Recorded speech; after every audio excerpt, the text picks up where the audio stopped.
at 7:14 a.m., October 14th, 1943. Somewhere over the Solomon Sea, 60 miles northwest of Guadalcanal. First Lieutenant Dominic Farrow is 24 years old, and his left engine is burning. Not smoking, not sputtering, burning. Orange flame peeling back along the nacelle in a 50-knot wind, feeding on hydraulic fluid and aviation fuel and the aluminum skin of the most complicated single-seat fighter the United States Army Air Forces has ever put into the Pacific Theater. The fire is 4 feet long at 7:14 a.m. By 7:17, if Dominic does nothing, it will be 12 feet long, and it will reach the fuel lines running between the twin booms of his Lockheed P-38H Lightning. The aircraft his squadron has named Calabrese Devil in black stencil letters just forward of the cockpit glass. He has completed 41 combat missions. He has 23 seconds to decide whether this becomes his 42nd or his last. Dominic Farrow was born in 1919 in Youngstown, Ohio, the second son of a steel worker named Enzo Farrow and his wife, Carmela. He grew up in a row house on Mahoning Avenue, learned to drive in a '31 Ford pickup, and had never been west of Pittsburgh before the war changed the arithmetic of his life entirely. He enlisted in the Army Air Forces at age 22, completed primary flight training at Thunderbird Field in Arizona, and arrived in the Pacific in late 1942 with 300 hours of flight time and the kind of quiet confidence that flight instructors either love or distrust. They never quite know which until the shooting starts. By October 1943, they know. 41 missions, 37 of them over contested airspace. He has downed 4 confirmed Japanese aircraft, 2 Mitsubishi A6M0s at Munda, 1 Nakajima Ki 43 Hayabusa over Kolombangara, 1 Kawasaki Ki 61 Tony over the Shortland Islands. He is, by any reasonable measure, one of the better fighter pilots the 339th Fighter Squadron has produced. He knows the P-38 the way a steelworker's son knows machinery, not just theoretically, but in the bones. He knows the feel of the twin Allison V1710 engines through the soles of his boots. He knows the sound a supercharger makes when it's about to fail. He knows, at 7:14 a.m. on October 14th, 1943, exactly what a fire in the left nacelle means for his immediate future. And the mission this morning was a fighter sweep, a coordinated strike designed to clear Japanese air cover ahead of a larger B-24 Liberator formation targeting the enemy anchorage at Bougainville. 16 P-38s from the 339th lifted from Henderson Field on Guadalcanal at 6:45 a.m. in 4 ship flights, climbing through a low overcast to 22,000 feet before the weather broke clear. The mission profile called for 2 passes over the target area, engagement of any intercepting Japanese fighters, and a return to Guadalcanal by 9:30 a.m. at the latest. It was not a complicated plan. At 7:02 a.m., the Japanese complicated it. 43 Imperial Japanese Navy aircraft, 18 Zeros from the 204th Naval Air Group, and 25 dive bombers, escorted by additional Zero fighters from Rabaul, met the American formation at 21,500 feet, 60 miles northwest of Guadalcanal. What followed was not a battle in the neat tactical sense. It was a sprawling, 3-dimensional collision of aircraft across 15 miles of sky, every pilot reduced to a half-second decision loop. Threat, trigger, turn, survive, repeat. At 7:06 a.m., Dominic shot down his first Zero of the morning. A deflection shot at 400 yards, 2 bursts from his 4.50 caliber Browning machine guns, and his 20mm Hispano cannon. The Zero's wings separating cleanly before the aircraft tumbled into the overcast below. At 7:09 a.m., a Zero he never saw coming put 2 20mm cannon rounds into his left engine. The first round detonated inside the nacelle. The second round hit the oil cooler. The oil pressure gauge for the left, Allison dropped to 0 in 4 seconds, and the engine temperature gauge pegged its maximum in 8.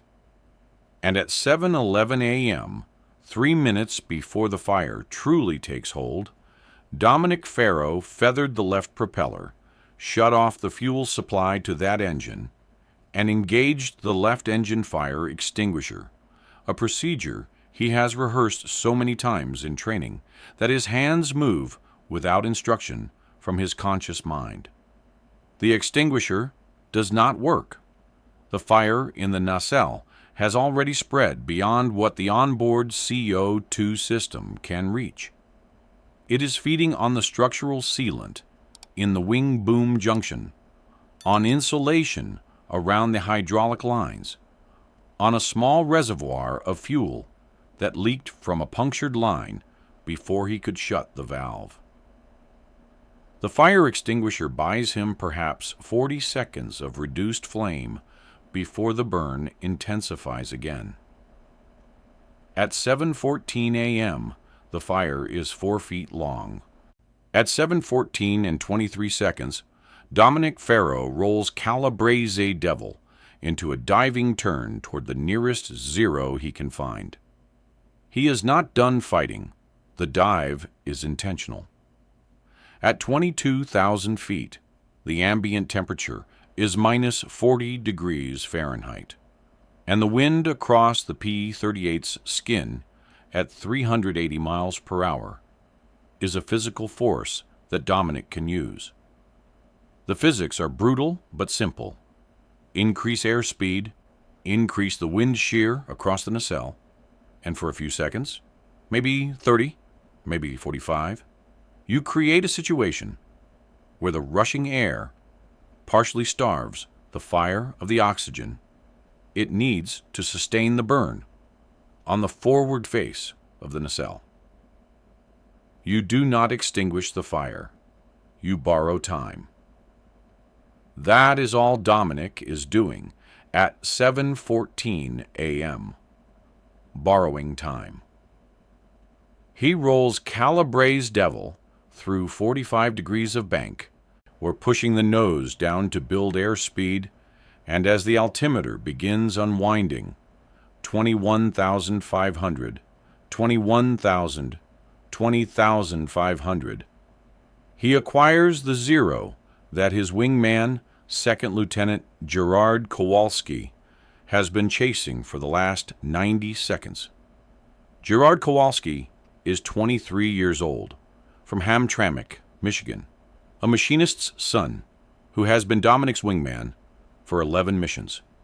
He is an aggressive pilot and occasionally an impulsive one, which is why at this moment he is slightly out of position, too far inside the Zero's turn, his angle too steep, his guns not yet bearing.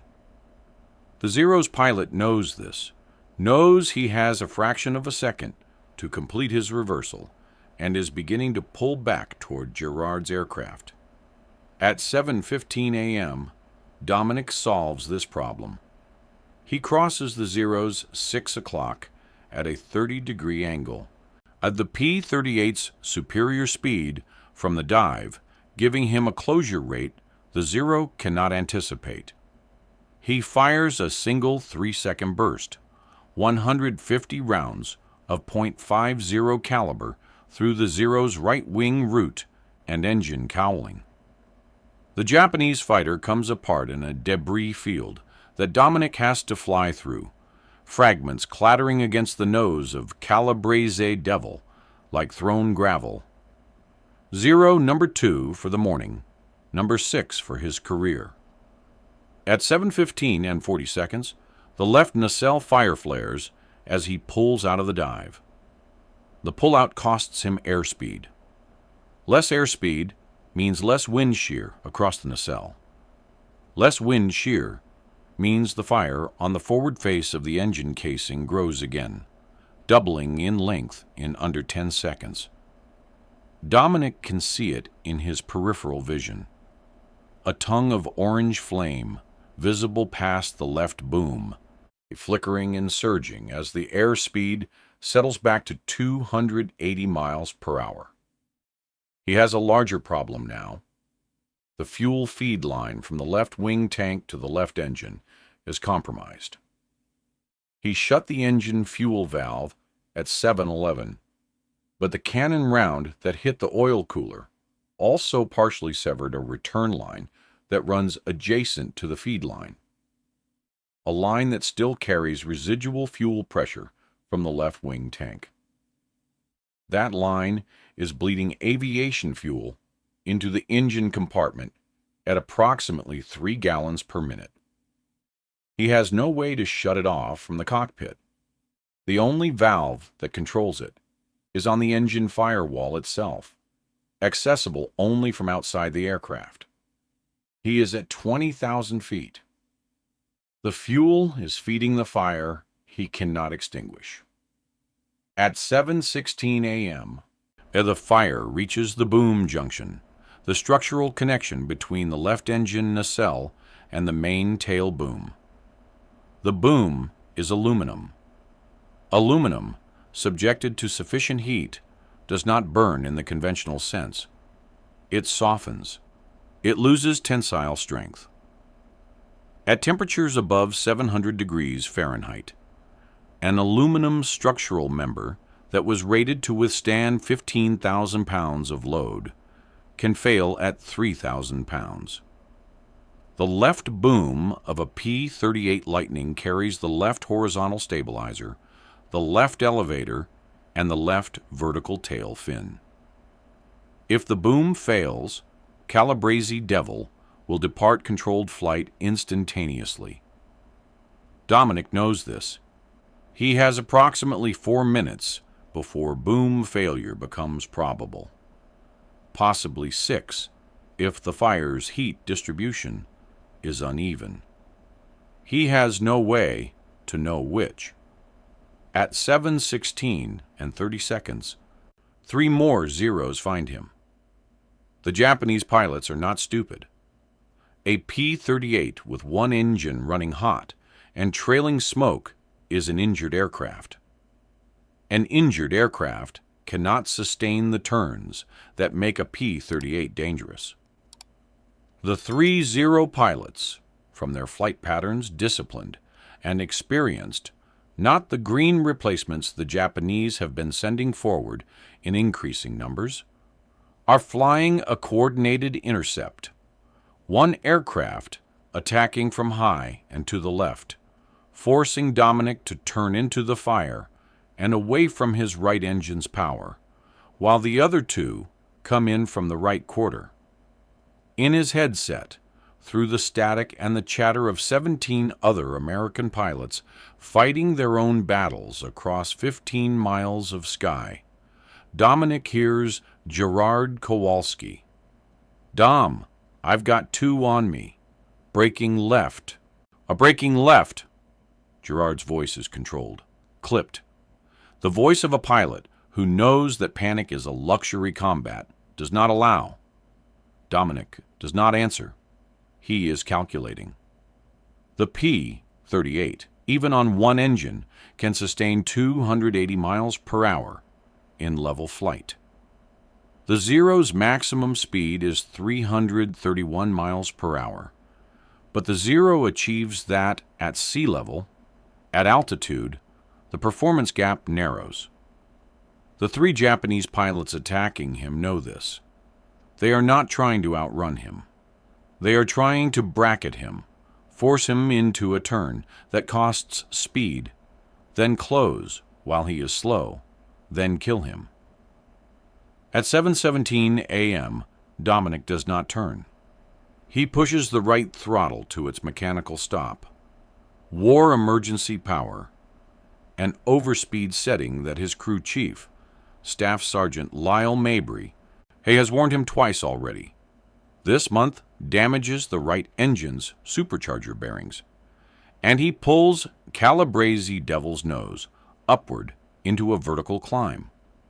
The P-38's thrust-to-weight ratio on one engine is marginal. It cannot sustain a vertical climb indefinitely, but it can sustain one for approximately 8 seconds before the airspeed decays below 150 miles per hour, and 8 seconds in a vertical climb produces an aircraft that is suddenly 1,200 feet above where it was, in a completely different energy state, pointing at the sky instead of the horizon. The 3 Zero pilots were not expecting vertical. The one attacking from high and left overruns at 7:17 and 4 seconds. He was already committed to his attack angle, his closure rate too high to correct for an aircraft that has disappeared upward out of his gun sight. He blows through the empty space where Calabrese Devil was, pulling hard to recover, bleeding his own speed. Dominic is inverted at 7:17 and 7 seconds. Airspeed 148 miles per hour. Altitude 21,200 feet. Left engine burning. Right engine screaming at war emergency power settings. From the inverted position, the 2 right quarter zeros are briefly visible through the top of his canopy. They have broken their formation, each pilot making an independent decision, which means they are no longer a coordinated threat. They are 2 individual aircraft, each pursuing their own solution, which means Dominic has a fraction of a second to choose. He chooses the nearer one. The pull-through from inverted to a 45-degree nose-low attack covers exactly the angular geometry he needs. He fires at 7:17 and 9 seconds. A 2-second burst. Watching the 20-millimeter cannon rounds walk across the Zero's engine, cowling, and into the cockpit. The Japanese aircraft does not explode. It simply stops flying. The pilot dead, the controls neutral, the Zero continuing forward on momentum before its nose drops, and it begins its long fall toward the Solomon Sea. Zero number 3 for October 14th. Career kill number 7. At 7:17 and 15 seconds, the left boom junction temperature reaches critical threshold. Calabrese Devil begins to fly wrong. It is subtle at first, a heaviness in the left rudder, a slight tendency to yaw when Dominic holds aileron neutral. But Dominic has 41 missions in this aircraft type. He knows what subtle means. Subtle means the boom is yielding. Not failed, not yet, but yielding. He has perhaps 3 minutes. If you want to see how Dominic Farrow found a way to turn a burning, structurally failing P-38 into a weapon for the next 90 seconds, and what happened when the last Zero pilot realized what he was dealing with, please hit that like button. It helps us share more forgotten stories with more people who deserve to hear them. Subscribe if you haven't already. Back to Farrow and Calabrese Devil and a left boom that is beginning to die. The remaining Zero, the overrun pilot who had blown through the empty sky a minute earlier, has recovered. He is at 21,800 feet, coming back around, and he is patient. He knows the P-38 below him is in trouble. He can see the fire. He can see the smoke thickening as the boom junction temperature rises. He is in no hurry, and his patience is the most dangerous thing about him. At 7:18 a.m., and Dominic makes a decision that violates every tactical principle he was taught at Thunderbird Field. He flies straight. This video gives you the story. But the Combat Blueprint, our free newsletter, gives you everything that doesn't fit in a video. Deeper details. Forgotten Heroes free to join. 10 seconds to sign up. Link in the description. Now back in the video, straight and level. 280 miles per hour. Left engine burning. Left boom yielding. In a fighter engagement, straight and level is suicide. You are a stationary target on a moving range. Every gunnery instructor Dominic has ever had. Captain Whitfield Oakes at Thunderbird. Colonel Marcus Drury in Hawaii. The ancient lieutenant colonel who flew Nieuports in the last war and came to the briefing room in 1942 to tell a generation of new pilots that the lessons never change. Every one of them would recognize what Dominic is doing as a death sentence. But Dominic is not flying straight and level for tactical reasons. He is flying straight and level because turning costs him speed, and speed costs him the wind shear across the left nacelle. And without wind shear, the fire doubles its growth rate. He has 3 minutes before boom failure becomes inevitable. Straight and level buys him those 3 minutes. Turning costs him 90 seconds. The math is ugly, but it is clear. At 7:18 and 30 seconds, the waiting Zero pilot begins his attack run.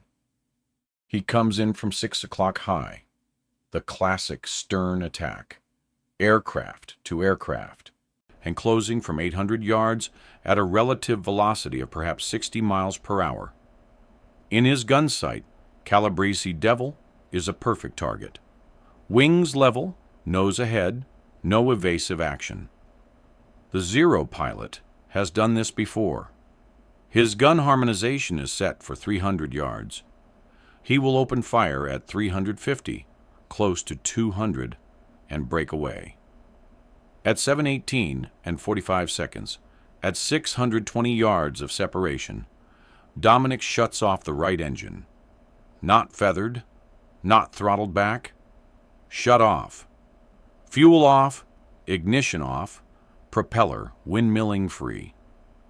Calabrese Devil decelerates at a rate that the Zero pilot has never encountered and cannot account for, from 280 miles per hour to 190 miles per hour in under 4 seconds, as though the aircraft has struck an invisible wall. The Zero, committed to its closure geometry, are overruns in 3 seconds, blowing past Calabrese Devil at a range of less than 100 feet. The Japanese pilot visible for a fraction of a second through Dominic's canopy. Close enough that Dominic can see the kill markings on the Zero's cowling. He relights the right engine. It takes 2 seconds for the ignition to catch. 2 seconds during which Calabrese Devil is a glider, decelerating through 175 miles per hour. The altimeter losing 200 feet. The left boom making a sound that Dominic will describe later as a sound like a steel cable under tension. Not a crack, not a pop, but a singing, the sound of metal carrying more load than it was built to carry. At 7:19 a.m., the right engine catches. Dominic rolls left. The overrun Zero is below, and ahead of him, the Japanese pilot pulling up hard to recover and re-engage. He is fast, the Zero accelerates quickly, but he is low, and Calabrese Devil, even with its left boom singing and its left nacelle burning, still has 2 seconds of altitude advantage and a firing angle of 30 degrees depression. Dominic fires everything. All 4.50 calibers, the 20mm cannon, a 5-second burst that expends nearly 400 rounds of ammunition and catches the Zero across its fuselage from the wing root to the tail. The Japanese aircraft rolls left and never recovers. It is simply no longer an aircraft, only debris following a trajectory, spiraling down through 20,000 feet toward the Solomon Sea. 3 zeros in 14 minutes. At 7:19 and 40 seconds, the left boom makes a sound that is no longer singing. It is cracking. Dominic does not wait. He rolls Calabrese Devil inverted. He pulls the canopy jettison handle. The canopy blows away in a thunderclap of wind. And at 7:20 a.m., with the left boom failing and the fire now visible along the entire left engine nacelle, he releases his harness and falls out of a dying aircraft at 19,800 feet over the Solomon Sea. He does not pull the ripcord immediately. He knows the Zero pilots sometimes strafed American pilots in their parachutes.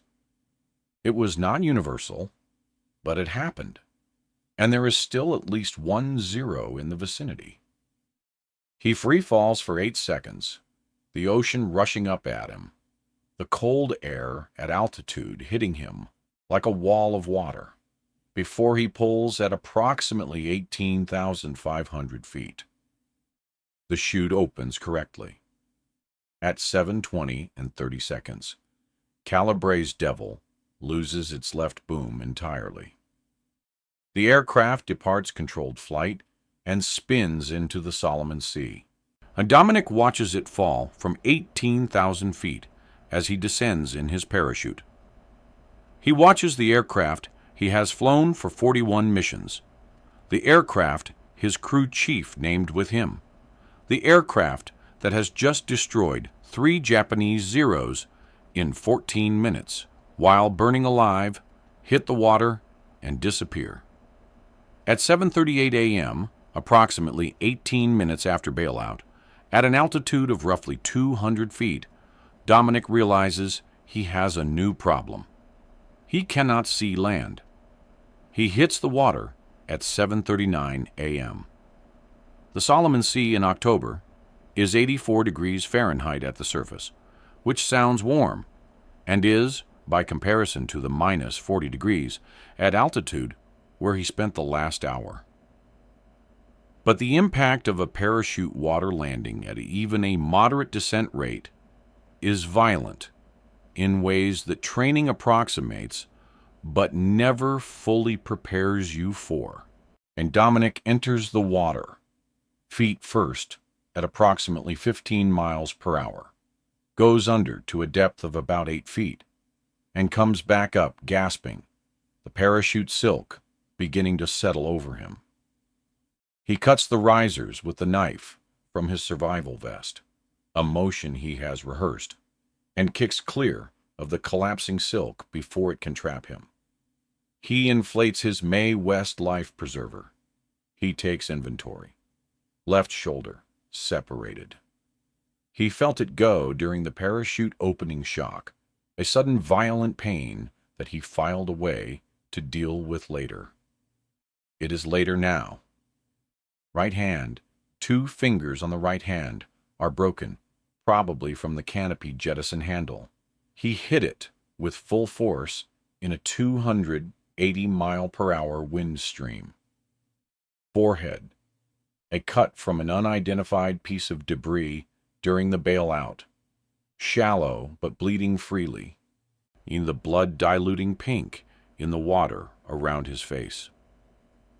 He is in the Solomon Sea, 60 miles northwest of Guadalcanal, with a separated left shoulder, 2 broken fingers, a bleeding head wound, a radio that survived the water entry, and enough rations in his survival vest for 3 days. At 7:44 a.m., he keys the survival radio. "Mayday, Mayday, Mayday. This is Devil 1. First Lieutenant Faro. Dominic, serial number 0731492. I am in the water, approximately 60 miles northwest of Henderson. Left shoulder separated, right hand compromised, otherwise mobile. I have the radio. At 7:48 a.m., Henderson Field's Rescue Coordination Center acknowledges his transmission. They ask him to fire a flare every 30 minutes to assist navigation. He fires the first flare at 7:49 a.m. and begins swimming southeast, knowing he cannot reach Guadalcanal on his own, but knowing also that movement is warmth and warmth is survival. He swims a modified side stroke with his right arm only, keeping his left arm against his chest. And he does not think about whether this is a survivable situation. He thinks about stroke, breathe, kick, stroke, breathe, kick. The rhythm of survival, one motion at a time. At 8:55 a.m., a Grumman TBF Avenger from Henderson's patrol squadron spots his second flare. At 9:22 a.m., a Higgins boat from the destroyer USS Chevalier, operating a picket line northwest of Guadalcanal, pulls Dominic Faro out of the Solomon Sea. He has been in the water for 1 hour and 43 minutes. He has covered approximately 1.4 miles by his own swimming before they reach him. On the deck of the Chevalier, the ship's medical officer, Head Lieutenant Commander Paul Dressler, performs the immediate assessment. The shoulder is separated, but the joint capsule is intact. No surgery required. Reduction possible with anesthesia and manual manipulation. The fingers are fractured at the proximal phalanges. Clean breaks without displacement. The head wound requires 7 stitches. There is no pneumothorax, no internal bleeding that the field assessment can detect, no water in the lungs. Dominic is alive. He is damaged, but he is alive. He is evacuated by motor launch to Guadalcanal that afternoon, transferred to the 25th Station Hospital near Henderson Field, where a surgeon reduces his separated shoulder under general anesthesia at 2:15 p.m. He wakes from the anesthesia at 4:30 p.m.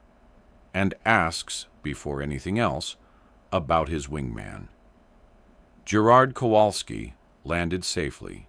A fuel exhaustion forced him to divert to the Russell Islands fighter strip, but he put his aircraft down without damage and was back at Henderson by noon. Of the 16 P-38s that launched on the morning sweep, 14 returned. 2 were lost. Calabrese Devil and the aircraft of Second Lieutenant Thomas Rybacki, 22 years old, from Scranton, Pennsylvania, who was killed at 7:09 a.m., the same moment Dominic's left engine was hit, when a Zero's 20mm cannon round struck the cockpit of his P-38 directly. Thomas Rybacki did not bail out. He did not have the opportunity. First Lieutenant Henry Szymanski, the flight leader of Thomas Rybacki's section, witnessed the aircraft go down. He reported that there was no parachute. Thomas Rybacki was 22 years old. He had completed 33 missions, and he had been planning to write to his mother in Scranton about making the baseball team in high school, a letter he mentioned to his bunkmate the night before the mission, a letter he never finished. The others came home. Dominic spent 11 days in the 25th Station Hospital. The shoulder required immobilization for 7 of those days, the fingers splinted for 14 total.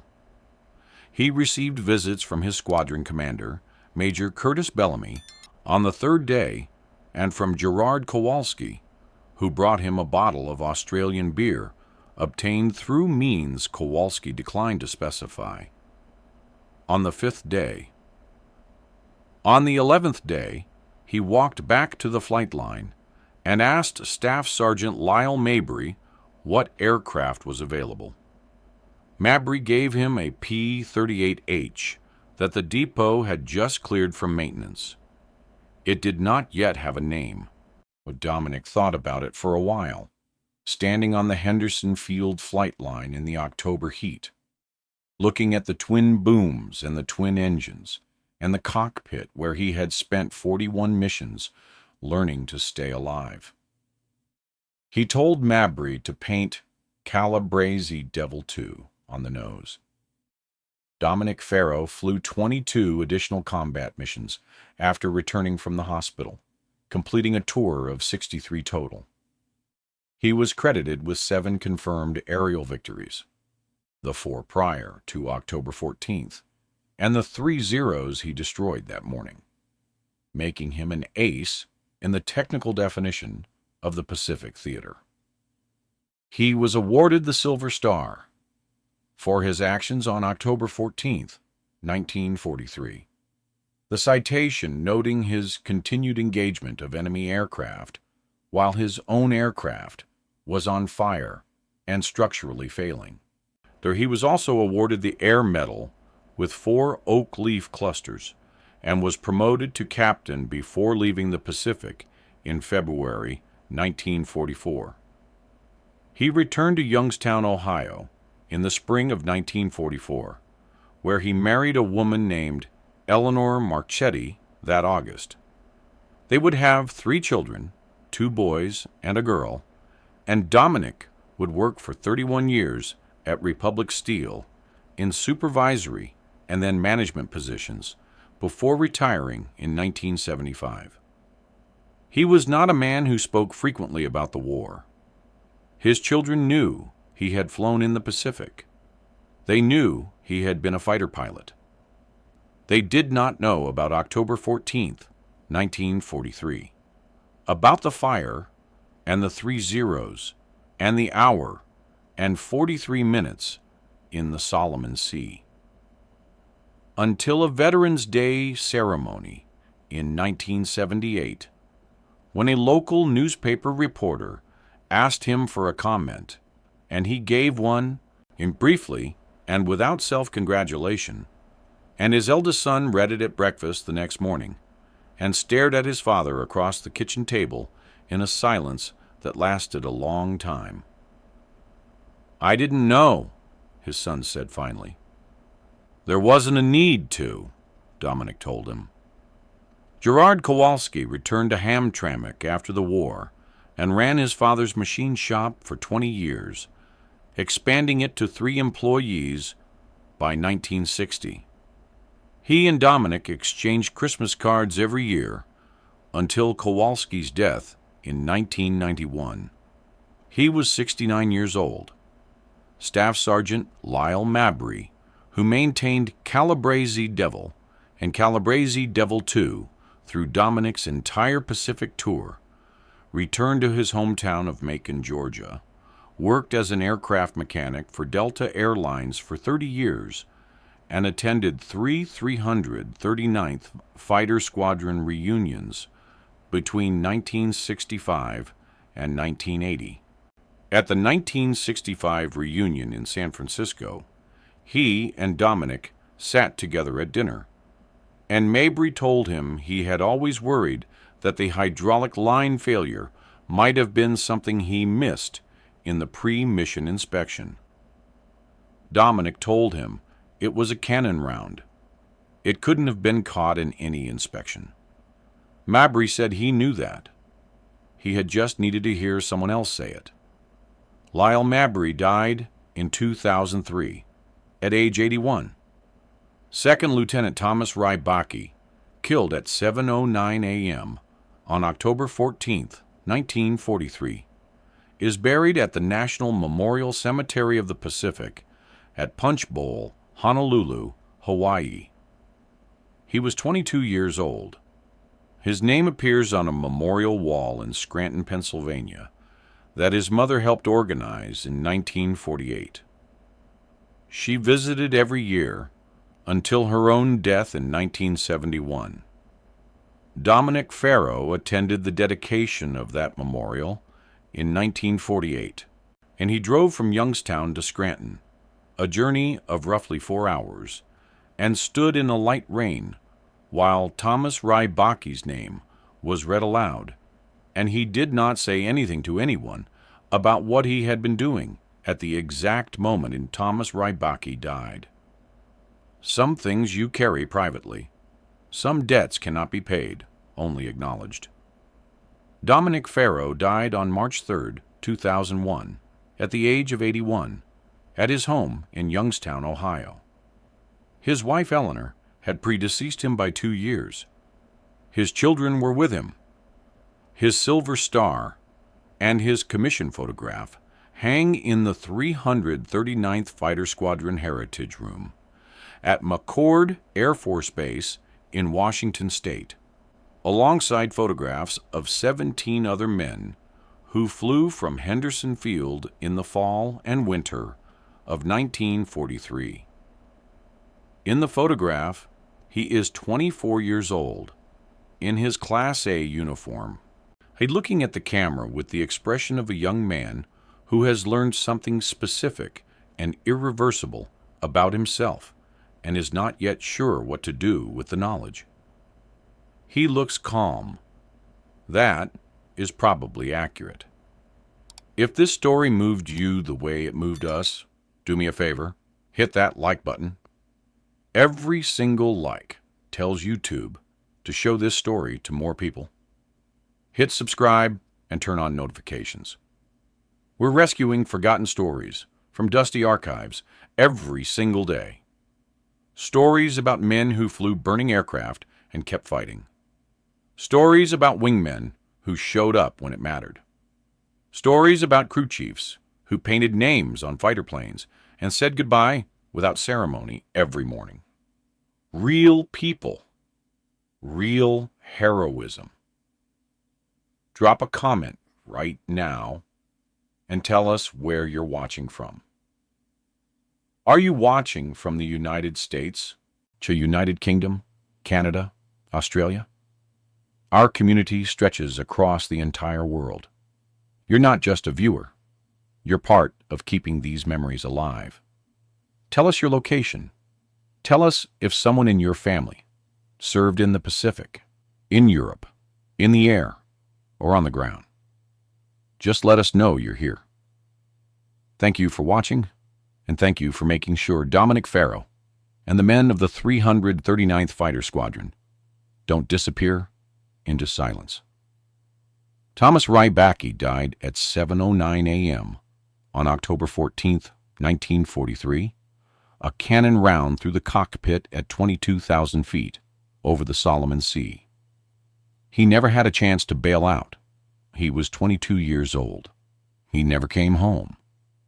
But the men who survived, who landed on Guadalcanal and the Russell Islands that October morning, carried his memory forward. They carried it in the Pacific and across the years, and in the letters they wrote, and the reunions they attended, and the names they spoke quietly at dinner tables in Ohio and Michigan and Georgia. And now, through this story, his name lives on. These men deserve to be remembered, and you're helping make that happen.